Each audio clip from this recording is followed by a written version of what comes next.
The Individualist and the Communist, a Dialogue. Rosa Slobodinsky and Voltairine de Cleyre, 1891. Our host is engaged and requests that I introduce myself to... I beg your pardon, sir, but I have not the pleasure of meeting the communist speaker who addressed the meeting on Blank Street last evening. Your face seems familiar to me, too. Doubtless you may have seen me there, or at some kindred place. I am glad at the opportunity to talk with you, as your speech proved you to be somewhat of a thinker. Perhaps... Ah, indeed. I recognize you now. You are the apostle of capitalistic anarchism. Capitalistic anarchism? Yes, if you choose to call it so. Names are indifferent to me. I am not afraid of bugaboos. Let it be so, then. Capitalistic anarchism. Well, I will listen to you.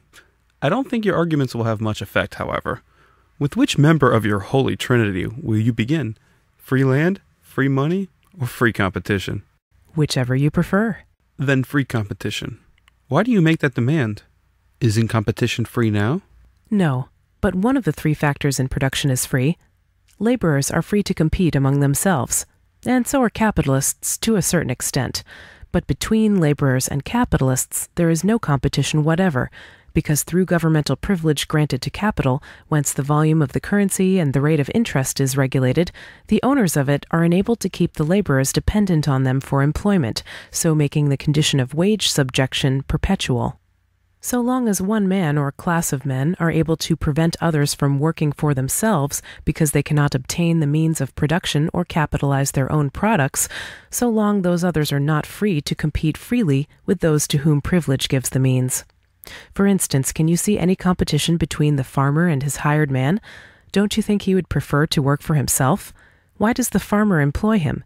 Is it not to make some profit from his labor? And does the hired man give him that profit out of pure good nature? Would he not rather have the full product of his labor at his own disposal? And what of that? What does that prove? I am coming to that directly.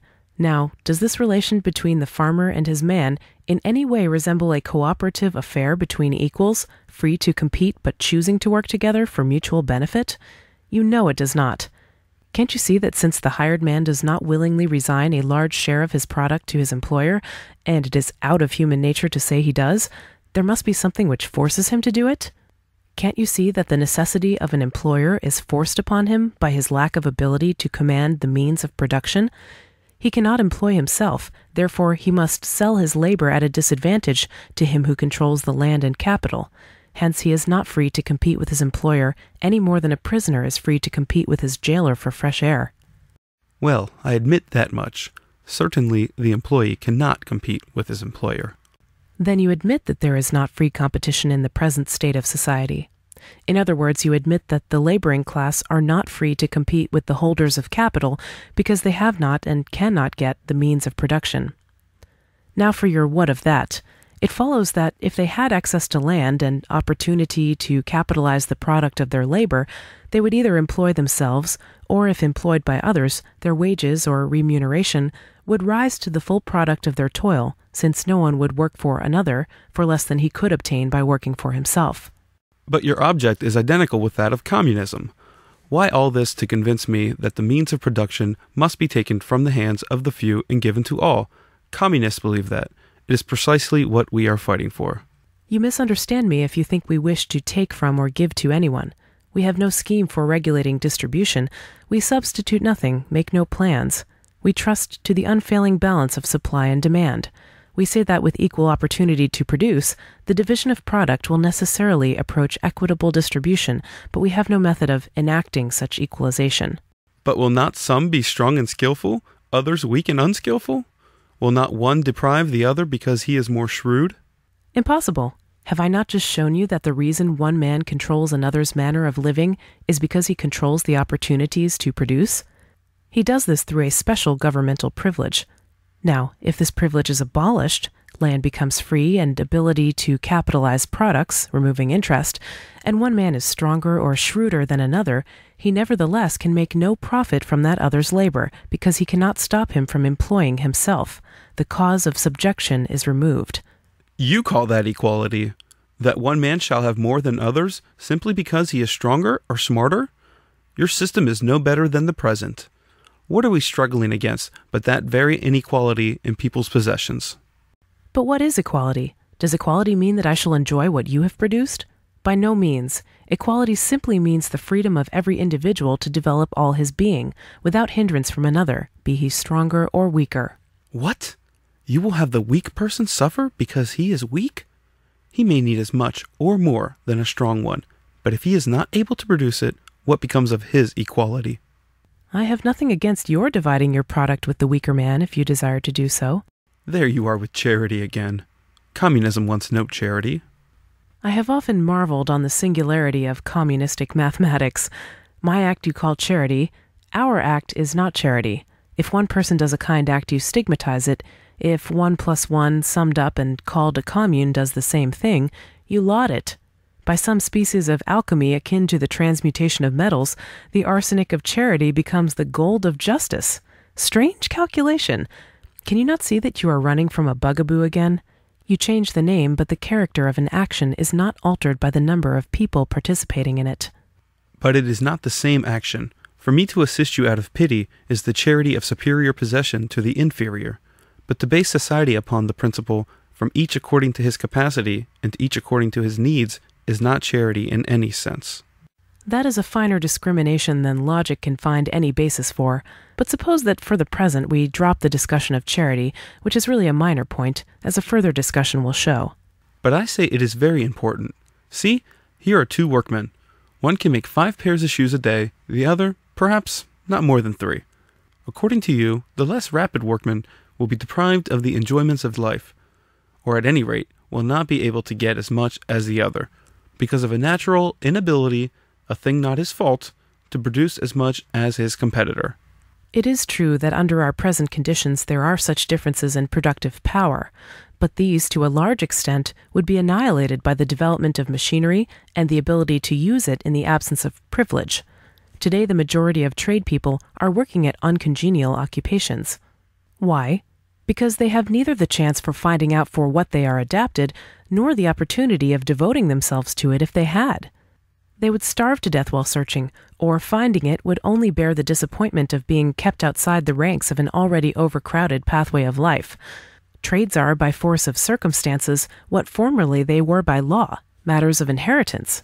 I am a tailor because my father was a tailor, and it was easier for him to introduce me to that mode of making a living than any other, although I have no special adaptation for it. But postulating equal chances, that is, free access and non-interest-bearing capital, when a man finds himself unable to make shoes as well or as rapidly as his co-worker, he would speedily seek a more congenial occupation. And he will be traveling from one trade to another, like a tramp after lodgings. Oh no, his lodgings will be secure. When you admitted that competition is not now free, did I not say to you that when it becomes so, one of 2 things must happen? Either the laborer will employ himself, or the contractor must pay him the full value of his product?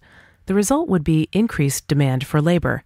Able to employ himself, the producer will get the full measure of his production, whether working independently, by contract, or cooperatively, since the competition of opportunities, if I may so present it, would destroy the possibility of profits. With the reward of labor raised to its entire result, a higher standard of living will necessarily follow. People will want more in proportion to their intellectual development. With the gratification of desires come new wants, all of which guarantees constant labor demand. Therefore, even your trades tramp will be sure of his existence. But you must consider further that the business of changing trades is no longer the difficult affair it was formerly. Years ago, a mechanic or laborer was expected to serve from 4 to 7 years' apprenticeship. No one was a thorough workman until he knew all the various departments of his trade. Today, the whole system of production is revolutionized. Men become specialists. A shoemaker, for instance, spends his days in sewing one particular seam. The result is great rapidity and proficiency in a comparatively short pace of time. No great amount of strength or skill is required. The machine furnishes both.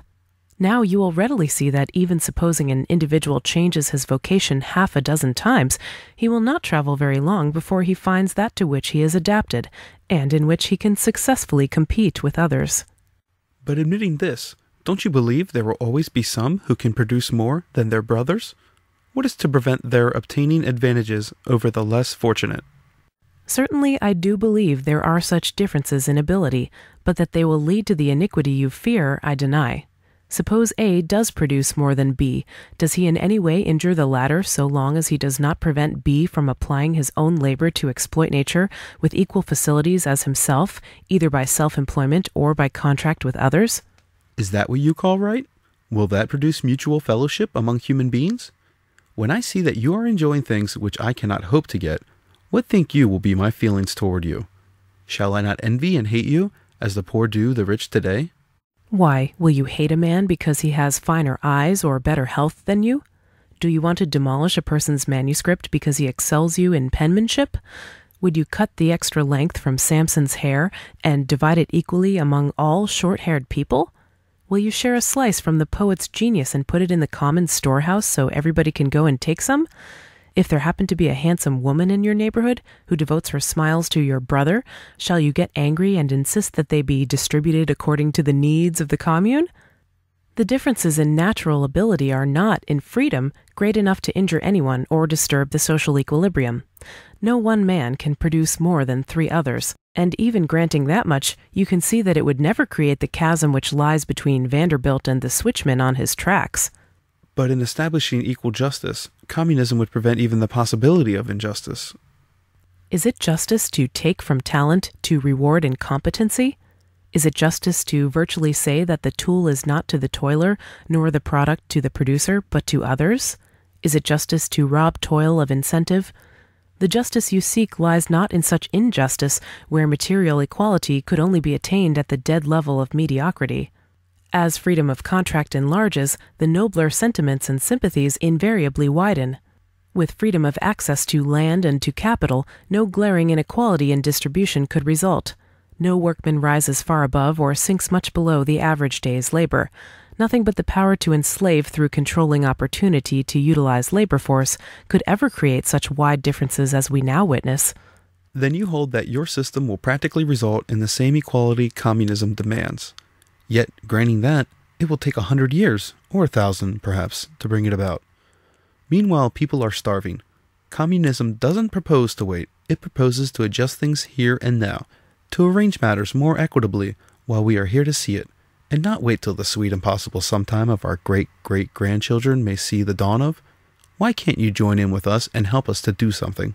Yeah, we hold that comparative equality will obtain, but prearrangement, institution, direction can never bring the desired result, free society. Waiving the point that any arrangement is a blow at progress, it really is an impossible thing to do. Thoughts, like things, grow. You cannot jump from the germ to perfect tree in a moment. No system of society can be instituted today which will apply to the demands of the future, that under freedom will adjust itself. This is the essential difference between communism and cooperation. The one fixes, adjusts, arranges things, and tends to the rigidity which characterizes the cast-off shells of past societies. The other trusts to the unfailing survival of the fittest and the broadening of human sympathies with freedom. The surety that that which is in the line of progress tending toward the industrial ideal will, in a free field, obtain by force of its superior attraction.